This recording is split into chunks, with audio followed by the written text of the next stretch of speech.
Las razones que motivan la guerra. Un ensayo de Rafael Antonio Vallén Molina, Universidad Libre, Bogotá. Resumen. Este artículo investiga las razones que llevan a que se declare y se inicie la guerra.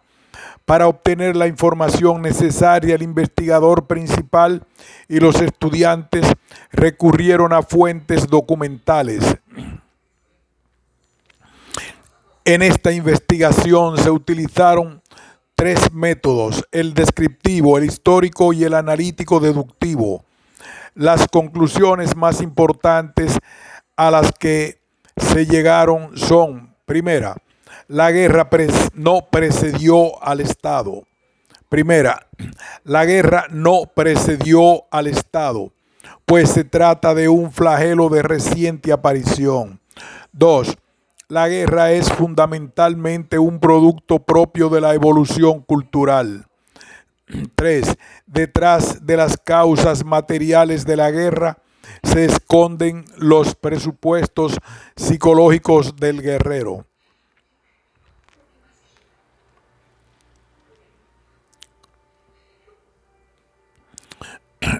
1. Problema.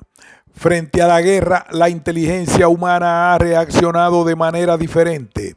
Una de esas reacciones consiste en confundir la violencia con la guerra. La guerra, como todo fenómeno de la sociedad, no surge de un momento a otro, sino que obedece a un largo proceso de evolución y selección cultural. Una mirada simple a la historia política nos indica que la guerra es una desgracia reciente de aparición. No alcanza a ser tan antigua como la humanidad y ni siquiera tiene la edad de la especie Homo sapiens moderna. Con base a distintos conceptos en los múltiples conflictos armados que afronta el mundo de hoy, pretendemos resolver la siguiente pregunta: ¿qué razones motivan la guerra? Metodología. En esta investigación se combinaron varios métodos, aunque los tres básicos fueron el descriptivo, el histórico y el analítico deductivo. El descriptivo fue de gran utilidad para la narración de los conceptos de los teóricos de la guerra. Mediante el histórico se pudo ubicar el momento probable en que apareció este flagelo de la humanidad. El método analítico deductivo fue determinante para examinar las fuentes documentales de esta investigación. Contenido. Introducción. Los autores de las grandes obras de la literatura universal se han inspirado en la guerra. Homero, Hesíodo, Cervantes, Shakespeare, Tolstoy y García Márquez, entre otros, fundamentaron su obra en este flagelo de la humanidad. Y el título de la investigación de la cual hace parte este artículo, Los males de la guerra, lo tomé de una de las grandes preocupaciones de Platón en la conducción del Estado. ¿Por qué tantos pensadores se han ocupado de la guerra? Porque la guerra es una adicción que arrastra a muchos hombres de acción a involucrarse en su aventura, cuyas glorias y sufrimientos recoge la inteligencia de filósofos, artistas y poetas.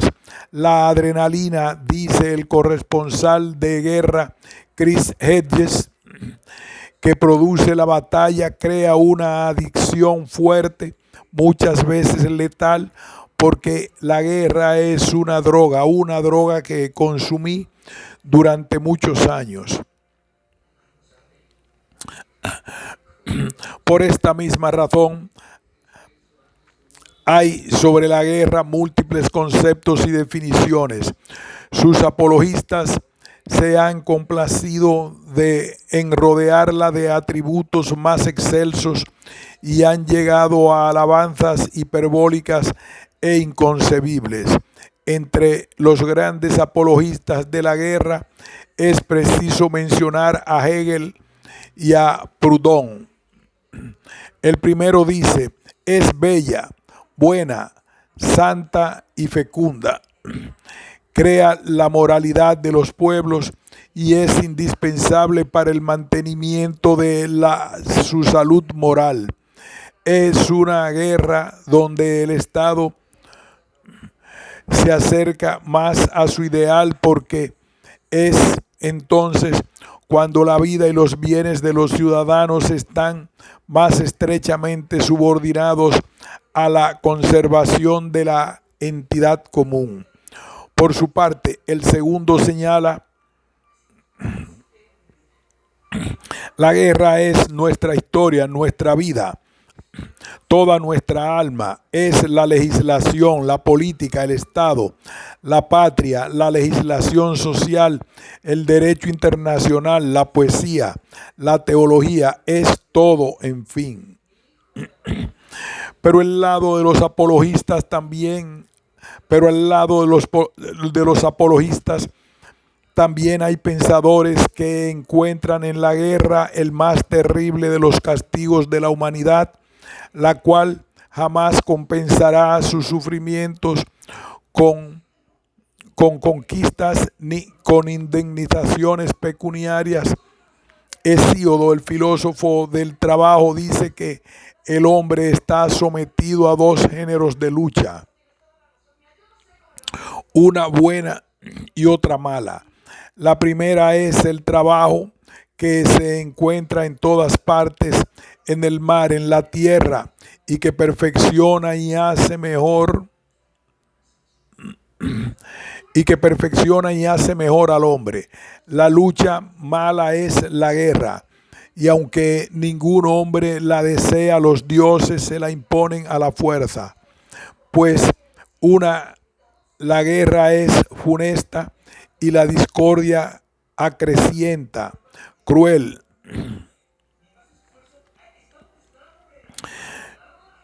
Pues la guerra es funesta y la discordia acrecienta, cruel. Ningún mortal la quiere, sino que por fuerza la voluntad de los inmortales honran esa lucha gravosa. Uno de los más antiguos pacifistas de la historia es Heródoto, quien dice de este flagelo lo siguiente: nadie será bastante insensato para preferir la guerra a la paz. Durante la guerra, los padres entierran a sus hijos. En tiempos de paz, los hijos son los que entierran a los padres. La definición más breve pero más gráfica es la de San Agustín. La guerra es efusión de sangre, ruina de edificios, robos, incendios, lamentos y aflicción. El concepto de Tolstoy tiene el mismo sentido, pero es un poco más extenso. La finalidad de la guerra, dice, es el homicidio, sus instrumentos, el espionaje, la traición, la ruina de los habitantes, el saqueo y el robo para aprovisionar al ejército. Las costumbres de la clase militar son la disciplina, el ocio, la ignorancia, la crueldad, el libertinaje y la borrachera, es decir, la falta de libertad. Agrega el escritor ruso que, a pesar de todo esto, la guerra y su alta burocracia son respetadas por todos, y que se conceden las mayores recompensas a quien ha matado más gente. Para el escritor francés Paul Valéry, quien fue funcionario del Ministerio de Guerra de su país, la guerra es una masacre entre gentes que no se conocen para provecho de gentes que sí se conocen pero que no se masacran. En su praxis, la guerra es una confrontación de fuerza entre dos o más sectores de la población o entre estados o potencias, en la cual cada uno de los adversarios pretende imponerle su voluntad al otro utilizando armas, violencia y agresividad, aunque en las tácticas estratégicas de la guerra haya despliegue de inteligencia, astucia y habilidad. La confrontación en sí misma no es una controversia intelectual o científica para convencer al otro, sino un choque violento en el que prevalece la fuerza física como único principio y su propósito es abatir al adversario e incapacitarlo para que no pueda proseguir su resistencia.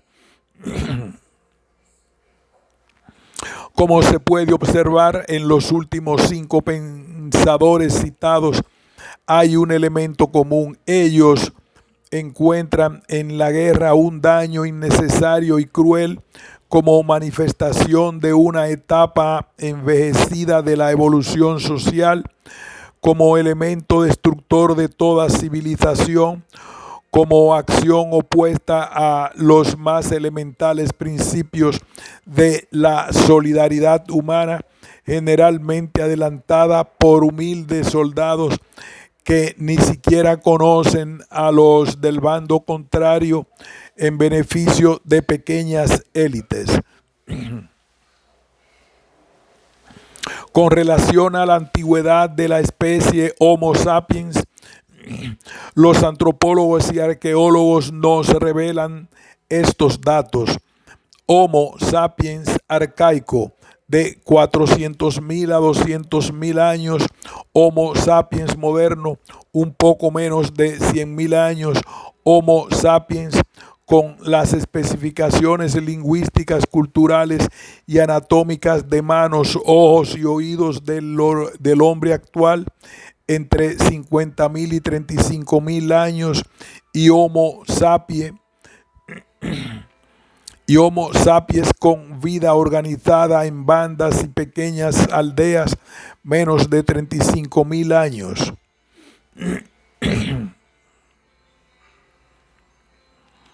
De los anteriores datos podemos sacar dos conclusiones.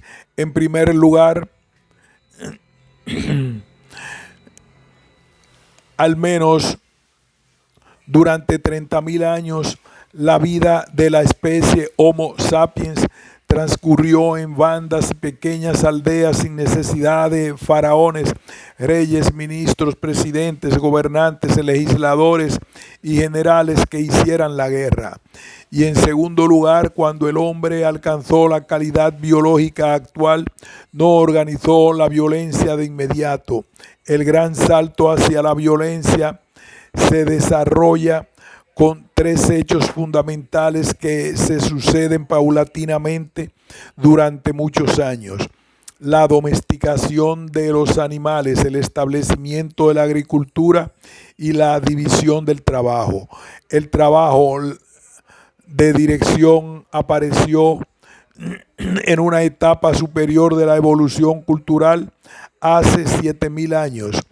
He ahí donde nace la violencia como etapa inicial de la guerra, pues habiendo ganado dinámica la ambición y el interés particular en sus estadios salvajes y bárbaros, el hombre era incapaz de hacerse obedecer sin recurrir a la fuerza. En las bandas antiguas, todos se conocían, tenían lazos de amistad y se ayudaban recíprocamente. Los individuos vivían de la captura de animales, de la recolección de frutos silvestres, de formas rudimentarias de agricultura, y daban y recibían con generosidad según los favoreciere la suerte en el trabajo cotidiano de subsistencia. No se descarta que que estas bandas y aldeas hayan tenido conflictos nacidos de la competencia por los recursos materiales como la tierra, los bosques, los frutos y las presas de caza de los que dependía su conservación como especie. Pero en tales casos no había el propósito deliberado de arrasar totalmente, al contrario a la manera de que se presenta la estrategia de la guerra moderna, sino el de expulsar a los vencidos o disminuir sus efectivos para lograr más territorios, árboles, tierra cultivable, pescado, carne y otros recursos a disposición de los vencedores. Los más antiguos guerreros que menciona la historia son los babilonios. Sirpurla, quien debió gobernar hacia el cuarto milenio antes de Cristo.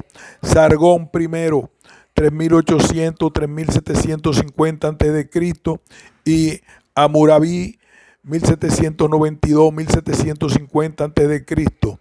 Vienen luego los Hicsos y reyes pastores, quienes se apoderaron de Egipto y ejercieron el poder en aquel país entre 1786 y 1575 a.C. Sin embargo, estos guerreros no comandaban verdaderos ejércitos organizados, sino bandas personales que seguían a un líder por su carisma o por su fuerza.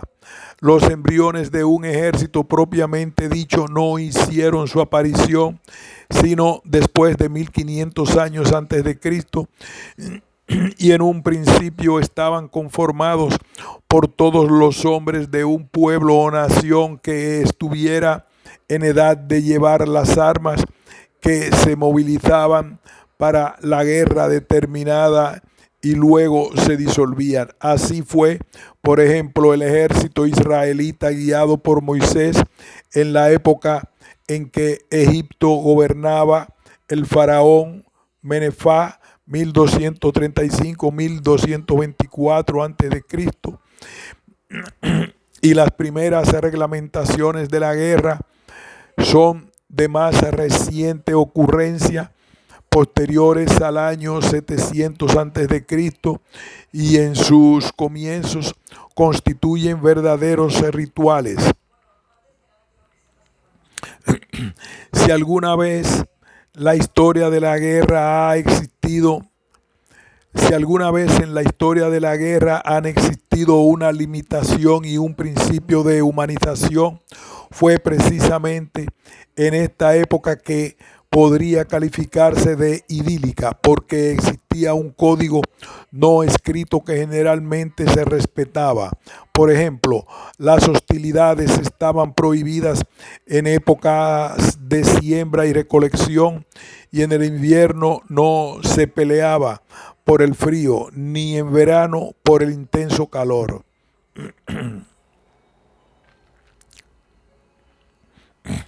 Los primeros documentos escritos que hablan de la guerra constituyen fiel testimonio de que este flagelo no es tan antiguo como se suele decir. El código de Hammurabi usa una semántica propia del discurso castrense, pero no contiene las palabras ejército y guerra. Lo más aproximado a estos conceptos es la frase "una campaña del rey". Más elaborados aparecen los ejércitos que se enfrentaron en la guerra de Troya, que acaeció en un tiempo próximo al año 1200 a.C. Homero, en la Ilíada, relata noticias concretas de ejércitos e instituciones militares un tanto serias, en las que había desaparecido el desorden de las masas armadas primitivas, reemplazado por cuerpos en los que existían unas ciertas cohesiones, disciplina y dirección. De sus 100 naves, era jefe el poderoso Agamenón Atrida.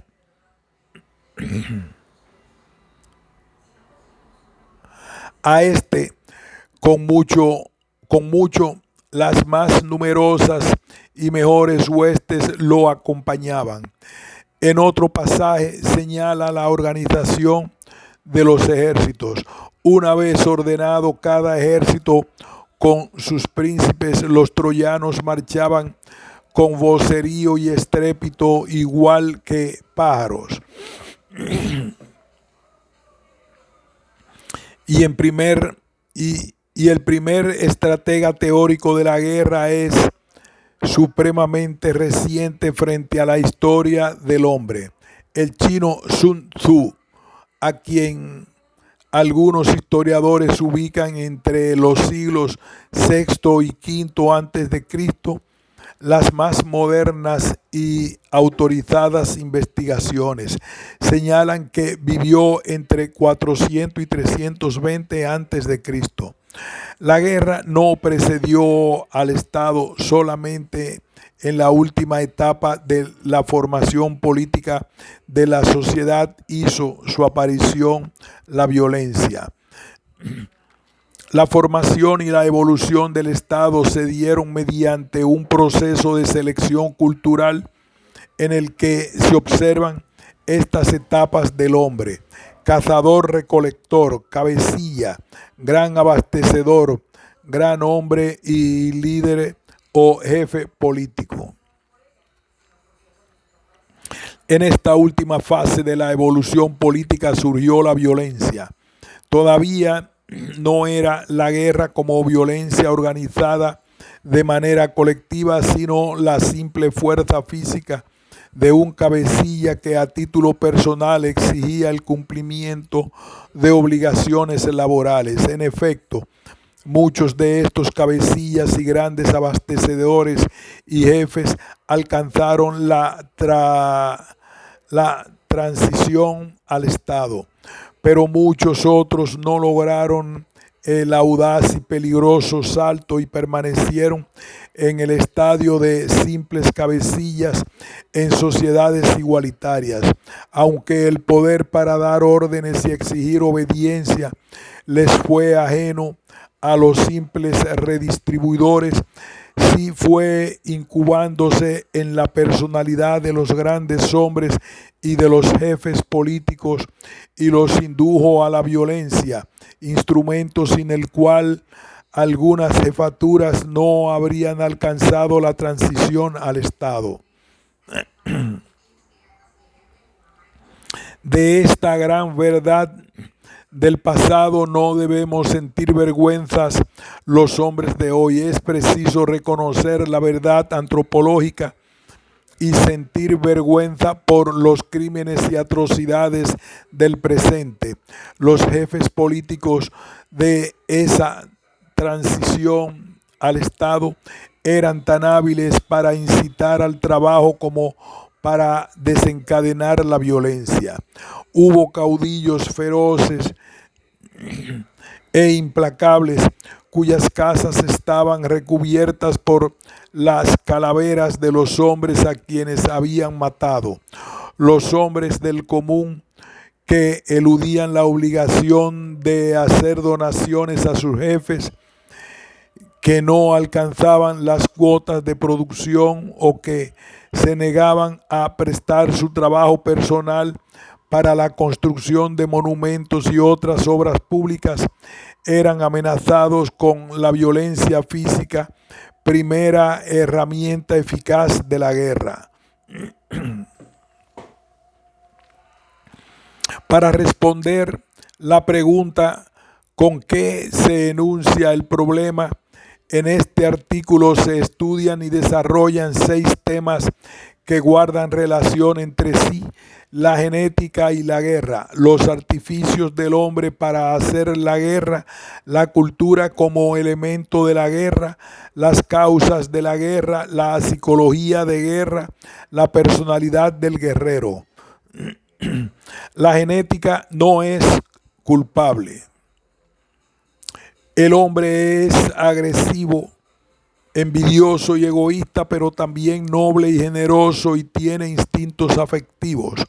Si bien es cierto que puede estar predispuesto a la agresividad primaria, los genes no están programados para dirimir las controversias mediante la guerra estratégicamente planificada con las armas más feroces e inhumanas. A pesar de los instintos agresivos que anidan en el hombre, antropólogos, sociólogos, historiadores y etólogos coinciden en señalar que la guerra es fundamentalmente un producto de la evolución cultural. Este punto de vista ya lo había puesto de presente el historiador griego Polibio 209 a 127 antes de Cristo, al referirse al origen de la primera guerra púnica, cuyas atrocidades fueron copiadas por otros depredadores bélicos. De acuerdo con él, los romanos invadieron la isla de Sicilia, específicamente la ciudad de Mesina, y se apoderaron de la población, degollaron a unos ciudadanos, expulsaron a otros, después tomaron a las mujeres y se repartieron las riquezas. Se repartieron las riquezas y todo el territorio en el momento mismo del crimen. Y concluye su relato así: como se apoderaron rápida y fácilmente de un hermoso país y de una bella ciudad, no tardaron en encontrar imitadores de sus fechorías. La esencia de la conclusión a la que llegó Polibio se comprueba científicamente después de 21 siglos mediante muchos experimentos, entre estos el realizado por Albert Bandura, a quien Irenaeus Ebesfeld cita en su obra La sociedad de la desconfianza, polémica para un futuro mejor. Bandura exhibió ante un grupo de niños una película en la que una persona maltrataba unas muñecas. Al mismo tiempo, otro grupo de niños vio una película en la que una persona trataba cariñosamente a las muñecas. Después, en los juegos libres que siguieron a las películas, los niños que habían observado el modelo agresivo trataron a sus muñecas con agresividad, mientras que los que habían visto el modelo cariñoso se comportaron amablemente. Así pues, la agresividad y su amplificación a través de la evolución cultural tienen una cara diametralmente distinta, constituida por una conducta afectuosa y cálida que se convierte en la esperanza de la paz de toda la humanidad. En efecto, los seres humanos en múltiples actos de la vida y de la muerte nos tratamos cordialmente, nos abrazamos, nos besamos y llegamos a la intimidad. La guerra no es intrínseca o innata al hombre. No son los genes los que llevan marcada la guerra, ni los que provocan la violencia. No se nace criminal, monje, prostituta o poeta o soldado. Se necesitan unas pautas culturales, un grado de educación y cierto entorno social que den comienzo a cada tipo de oficio. Tampoco hay pueblos que de manera innata sean más violentos que otros.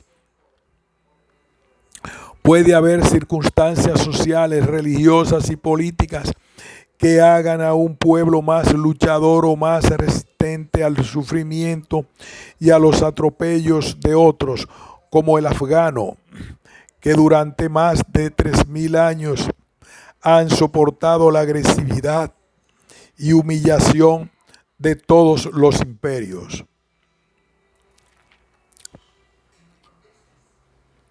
Si observamos cuidadosamente a Homo habilis o a Homo erectus y a Homo sapiens y al trabajo desarrollado por estas tres especies, vemos que existen entre el hombre y los demás depredadores en relación con la lucha por la vida dos grandes diferencias que nos muestran que nada tiene que ver la genética con el origen, el desenvolvimiento y la afirmación de la guerra. En primer lugar, el hombre carece de las garras, los letales caninos, los agudos sentidos que les permiten olfatear y ver a grandes distancias y de las raudales velocidades de los demás depredadores. En segundo lugar, la cooperación, no la agresividad, es lo acentuado en el hombre. Gracias a esta cooperación logra cazar a los grandes depredadores utilizando su inventiva y trampas, argucias, habilidades y destrezas que solo consigue desarrollar en grupo. A propósito de la relación de la genética y la cultura con la guerra, el 16 de mayo de 1986, 22 pensadores reunidos en Sevilla, España, entre quienes había etólogos, genetistas, neurólogos, antropólogos, sociólogos, psicólogos e historiadores, expidieron la Declaración de la Violencia y en este documento señalaron de manera puntual lo siguiente. En primer lugar, es científicamente incorrecto decir que los humanos hemos heredado de nuestros antepasados animales una predisposición a hacer la guerra. La guerra es un fenómeno característico de los humanos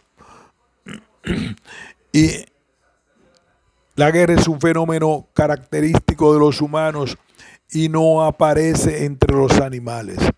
Es un hecho que la guerra ha sufrido un cambio radical a través del tiempo, lo que indica que es un producto de la cultura.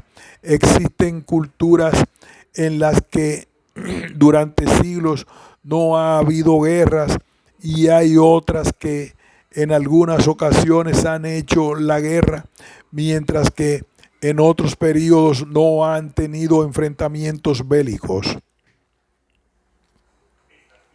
En segundo lugar, es científicamente incorrecto decir que la guerra u otro comportamiento agresivo está genéticamente programado en nuestro ser, excepto en patologías muy raras. Los genes no producen individuos necesariamente predispuestos para la guerra o la paz.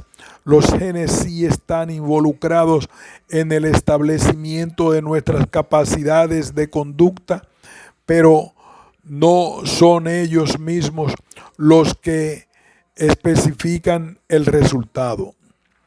En tercer lugar, es científicamente incorrecto decir que en el transcurso de la evolución humana ha habido una selección del comportamiento agresivo por sobre otros tipos de conducta.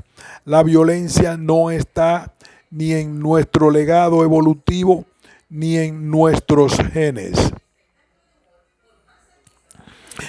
En cuarto lugar, es científicamente incorrecto decir que los humanos tenemos una mente violenta. Nuestra manera de actuar se determina conforme hayamos sido condicionados o socializados. Nada en nuestra constitución neurofisiológica nos impulsa a reaccionar violentamente. En quinto lugar, es científicamente incorrecto decir que la guerra es una consecuencia del instinto o de alguna motivación semejante. La tecnología de la guerra moderna ha exagerado rasgos que se asocian con la violencia en el entrenamiento de combatientes y en la preparación de apoyo a la guerra de la población. Debido a esta exageración de rasgos, estas se toman con frecuencia y equivocadamente por causas en vez de por consecuencias del proceso. Finalmente dice la Declaración de la Biología que la biología no condena a la humanidad a hacer la guerra y que la sociedad podría librarse de la esclavitud del pensamiento biológico y tener la confianza necesaria para enfrentar los retos de la transformación que se necesitan. Si bien es cierto que estos retos son institucionales o colectivos, también lo es que se hallan en la conciencia de cada individuo. Así como la guerra se inicia en la mente humana, también la paz se origina en nuestras mentes. La misma especie que inventó la guerra tiene la capacidad para inventar la paz. La corresponsabilidad es de cada uno de nosotros. La guerra es un artificio del hombre. Toda sociedad actúa, evoluciona, marcha, se desarrolla, progresa y vive por medio de sus instituciones. Una institución es un sistema de pautas o normas que regulan la conducta de la colectividad con el propósito de satisfacer necesidades sociales básicas. Dentro de una misma sociedad hay una gran variedad de instituciones, unas con rígidas obligaciones y otras con flexibilidad operativa, unas locales o sectoriales y otras tan amplias como la propia sociedad, unas con elevados principios sociales y otras con valores laxos. Sin embargo, la clasificación más elemental es la que divide a las instituciones en principales y subsidiarias.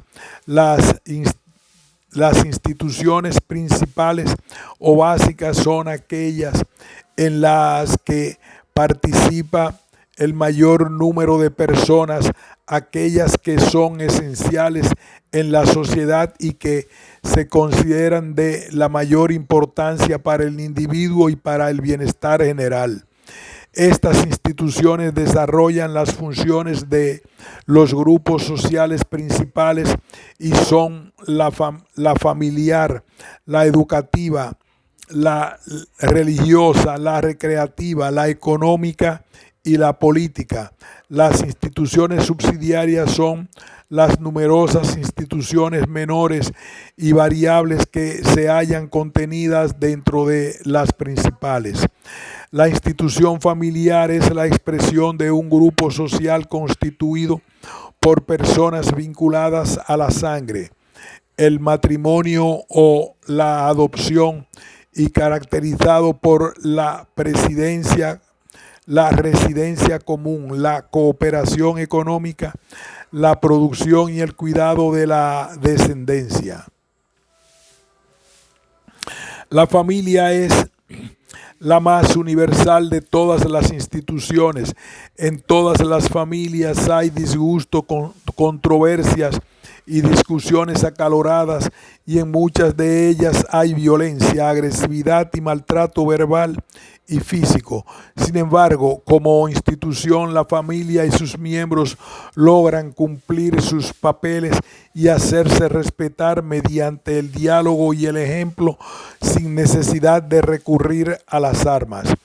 La institución educativa prepara al hombre para el trabajo y para la vida mediante el desarrollo y el perfeccionamiento de las facultades intelectuales y morales del niño y el joven por medio de preceptos, los ejercicios y fundamentalmente del ejemplo. Aunque hubo etapas de la evolución de la sociedad en que se exigía el aprendizaje bajo presión psicológica y en ocasiones se recurría a castigos físicos según el principio la letra con sangre entra, hoy esos métodos han desaparecido por completo.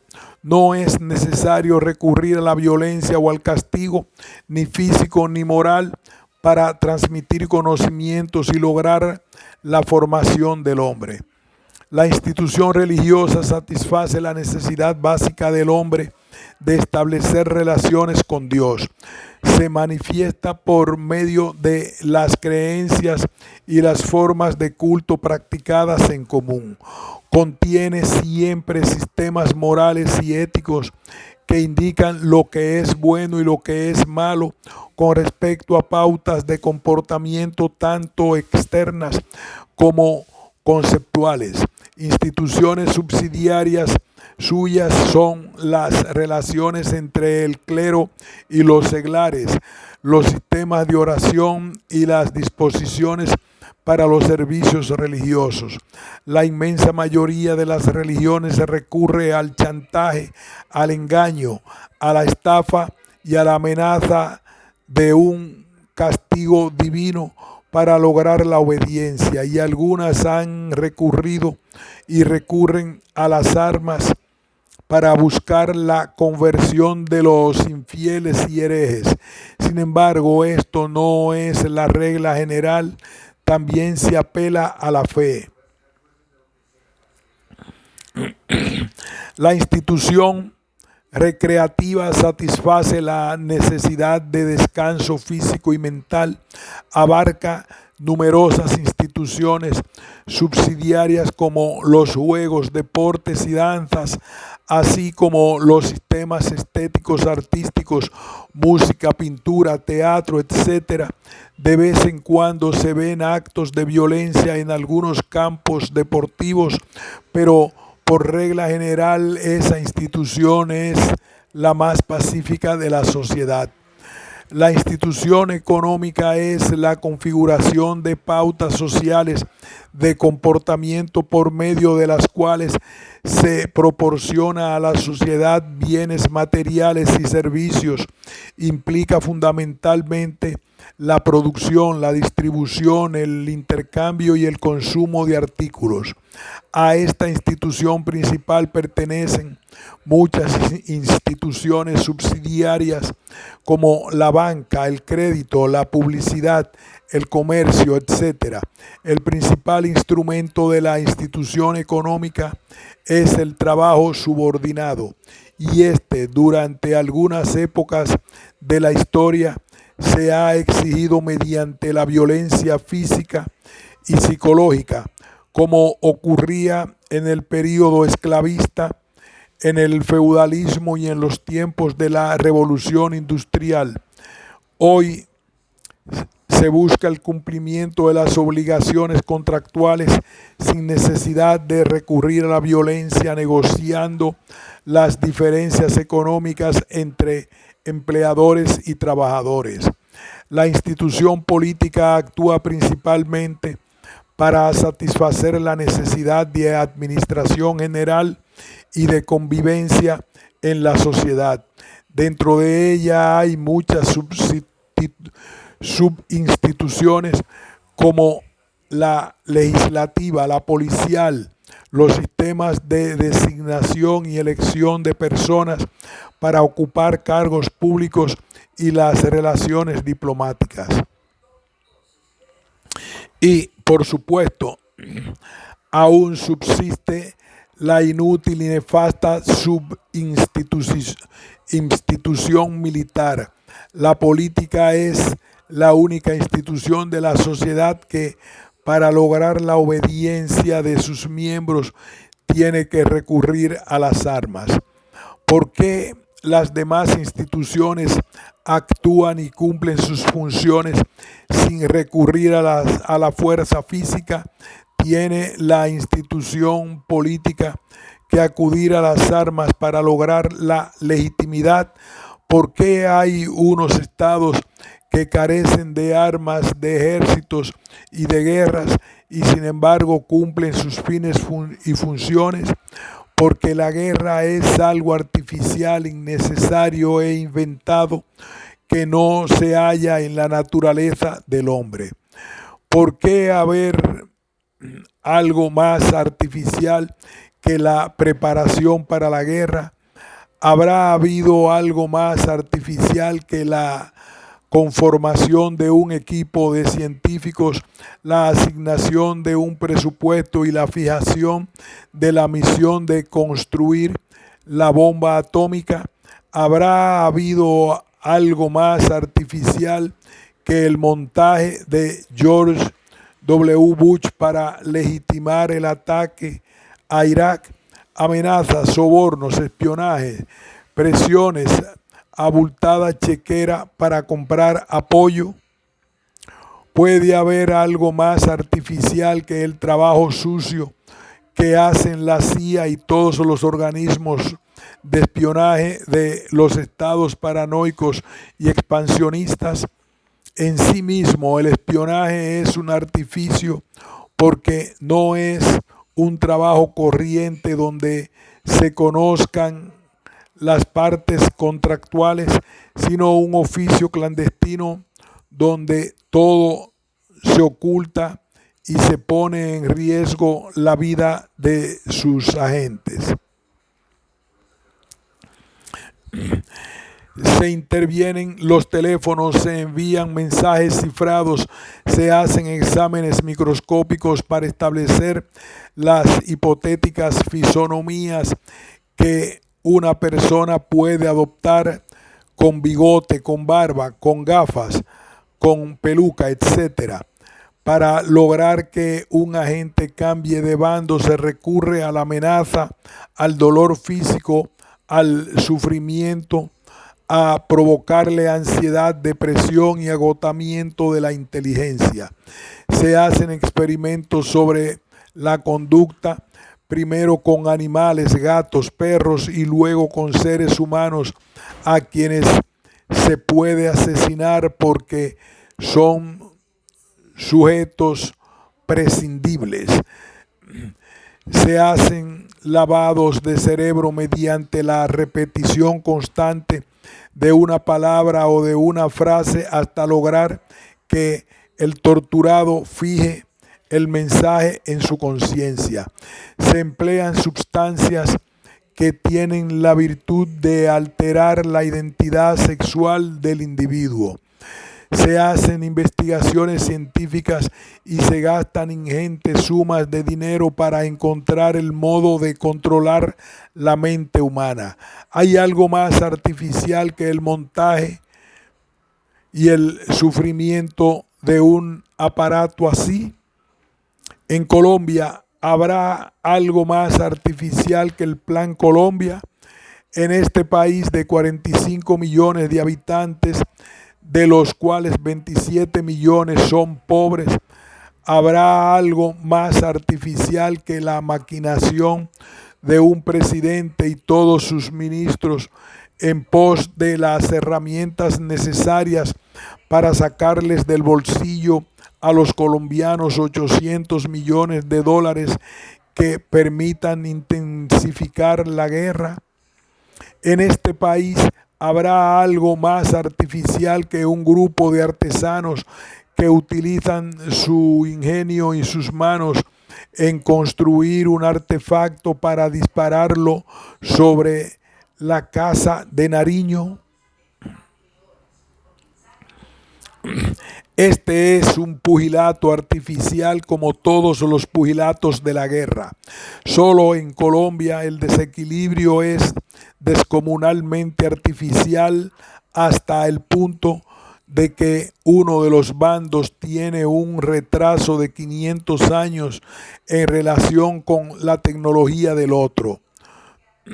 De un lado, el avión fantasma computarizado con la sofisticación y la tecnología de la muerte de la guerra de última generación que bombardea cambuches de hule y hojas de plátano, y del otro apenas un artefacto de fabricación casera que, utilizando pólvora como impulsor de un proyectil sin ninguna dirección, pretende demoler el búnker donde se concentra el poder.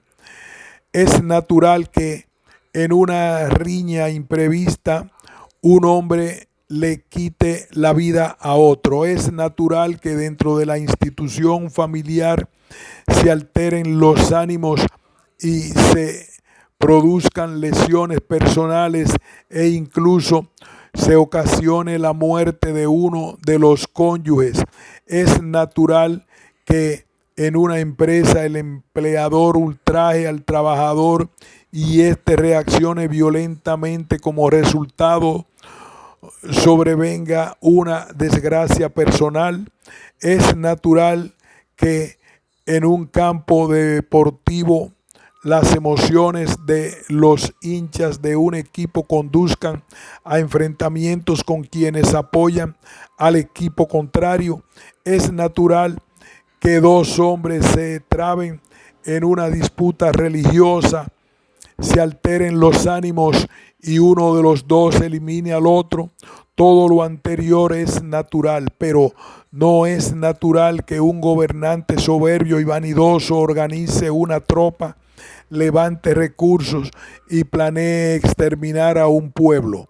Eso ya es artificial, y los artificios de un gobernante, los artificios de la comunidad, los artificios de un imperio, los artificios de un estado, los van aprendiendo a otros hombres, otras comunidades, otros imperios, otros estados, mediante proceso de transmisión cultural.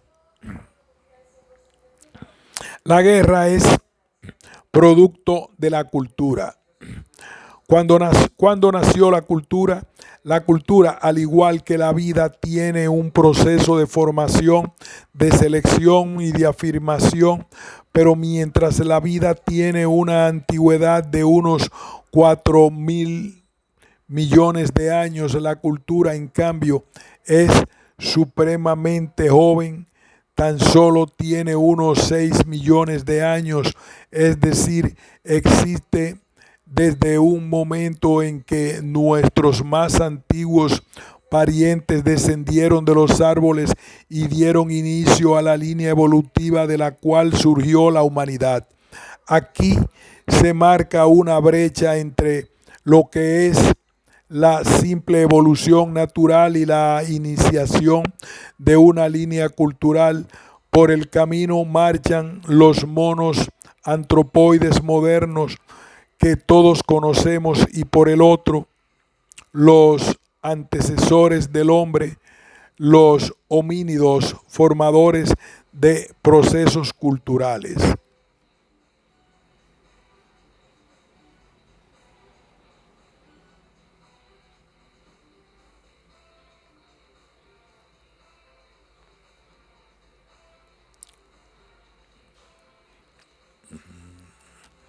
En el proceso inexorable de la evolución de la vida y del hombre se pueden distinguir 4 clases sustanciales de trabajo: biológico, corporal, inventivo y directivo. En estas 4 actividades o procesos medulares se halla toda la historia del hombre, donde sus más antiguos y frágiles pasos por la vida hasta los más audaces vuelos de sus inteligencias, incluyendo la dirección del Estado y el oficio de la guerra. Mediante la primera actividad o proceso, el hombre es el producto supremo del trabajo, de tal modo que se puede afirmar que el trabajo biológico ha creado al hombre y no al contrario, como se podría pensar. Dice Darwin que las especies han evolucionado de una manera lenta, gradual y modificándose por variación natural. Y añade, las especies nuevas han aparecido muy lentamente una tras otras, tanto en la tierra como en el agua.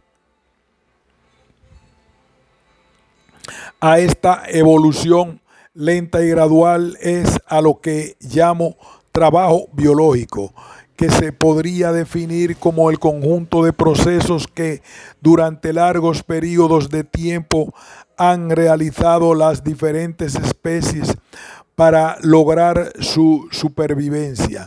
Sus cambios fundamentales y sus perfeccionamientos alcanzados por ella y los perfeccionamientos alcanzados por ellas a lo largo de siglos y milenios. Este tipo de trabajo fue el primero y el más importante que experimentó el ser humano desde las primeras etapas de su evolución como especie inferior, luego como simple homínido, el más antiguo ascendiente del Homo, y más tarde como Homo sapiens. Es indispensable observar que el trabajo biológico más acentuado y definido en la formación de la inteligencia del hombre se produce a partir de la ascendiente homínido en las dos especies que precedieron al Homo sapiens, es decir, el habilis y el erectus.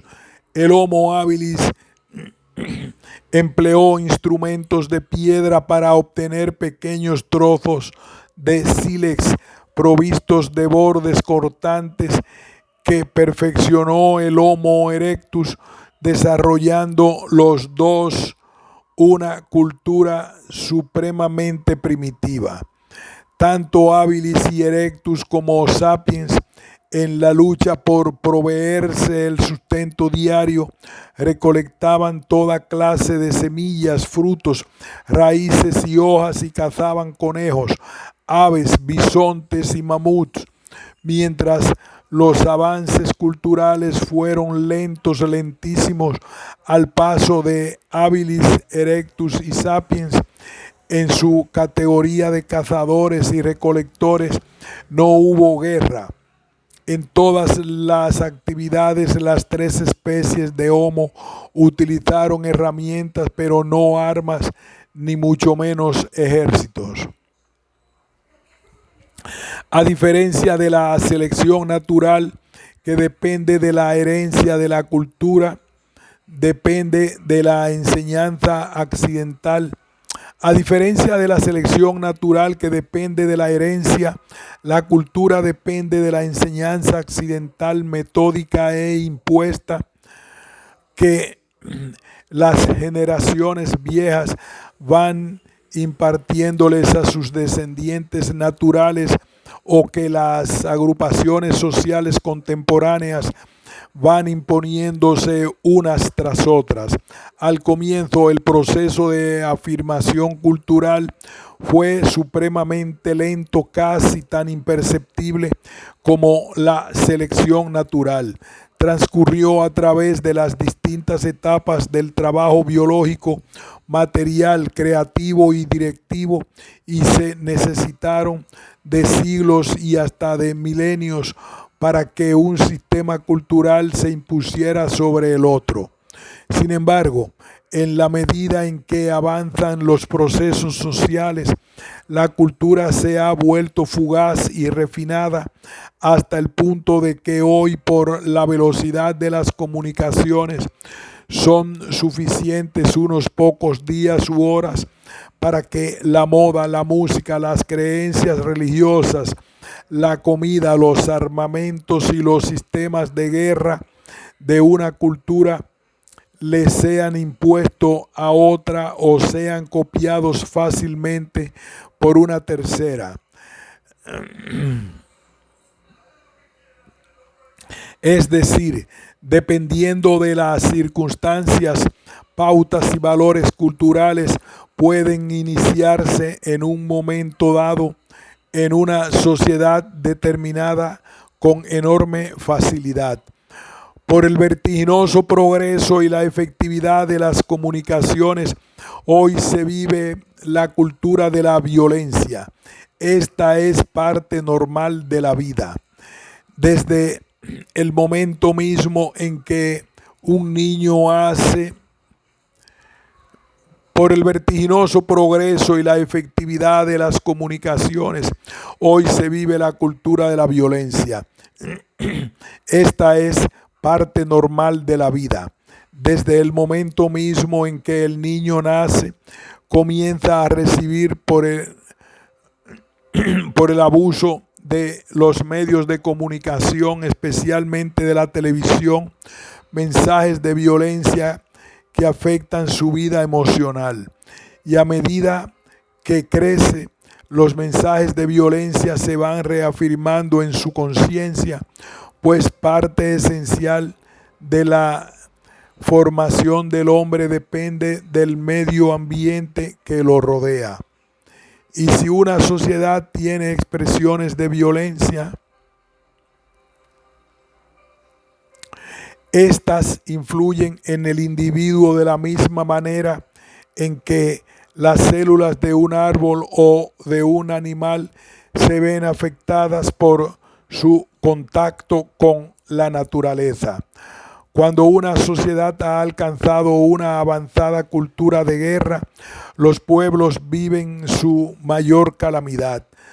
Todos los hombres y todas las mujeres tienen metida la guerra en la cabeza y hasta se les puede leer la ansiedad bélica en el rostro. Pierden el equilibrio mental y se genera una locura colectiva capaz de sacralizar las armas y las tropas. Todo un pueblo, una raza o una nación piensa y obra en función de la guerra. Niños, ancianos, periodistas, comerciantes, curas, prostitutas, intelectuales, cada uno hace su oficio como lo exige la guerra, porque todos viven su esquizofrenia. Metida en el alma de la población civil metida en el alma de la población civil. Esta cultura de la guerra retroalimenta y acaba de enloquecer a la tropa, y aunque la guerra no sea la de las inspiradas en el fanatismo religioso, todos los guerreros creen ciegamente que los dioses están de su lado, los protegen, los ayudan y les agradecen sus batallas. En este punto y hora de la cultura de la guerra, es imposible una reflexión de paz, aunque entre las víctimas de los bombardeos, porque se radicalizan las posiciones, y quien intente razonar, hacer un juicio o examen sobre la brutalidad de la guerra, será tildado de antipatriota y cómplice del adversario. Aquí hacemos una pausa. Continuaremos con el apartado Causas de la guerra. Pausamos.